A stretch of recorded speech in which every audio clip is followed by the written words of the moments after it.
बिस्मिल्लाहिर्रहमानिर्रहीम, अस्सलाम वालेकुम। वेलकम टू माय इस्लामी चैनल शफकत अली ऑफिशियल। उम्मीद करता हूँ कि आप सब लोग ईमान के आला दर्जे पे होंगे। सूरत बकरा की आयत नंबर 165 का तर्जमा, मगर वह तो खुदा बंदी पर दलालत करने वाले उन खुले खुले असार किए होते हुए भी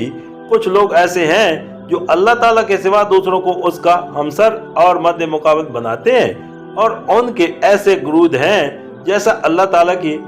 साथ गुरीदगी होनी चाहिए। हालांकि ईमान रखने वाले लोग सबसे बढ़कर अल्लाह ताला को महबूब रखते हैं। काश जो कुछ अजाब को सामने देखकर इन्हें सूझने वाला है वो आज ही इन जालिमों को सूझ जाए कि सारी ताकतें और सारे इख्तियारात अल्लाह ताला ही के कब्जे में हैं, और ये कि अल्लाह ताला सजा देने में भी बहुत सख्त है।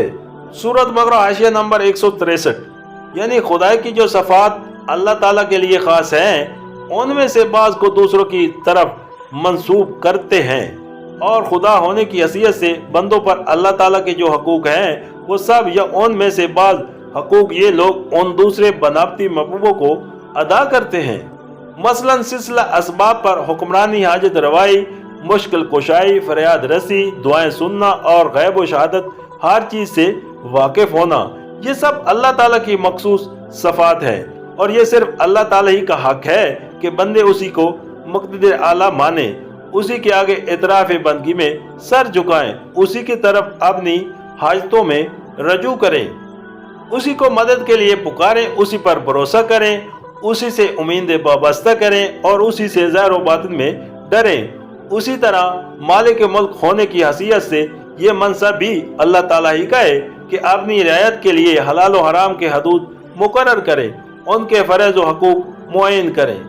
उनको अमर नही के हकाम दें, और उन्हें ये बताएं कि उसकी दी हुई कुव्वतों और उसके बख्शे हुए वसाइल को वो किस तरह किन कामों में किन मकासद के लिए इस्तेमाल करें। और ये सिर्फ अल्लाह ताला का हक है कि बंदे उसकी हकीमियत तस्लीम करें, उसके हुक्म को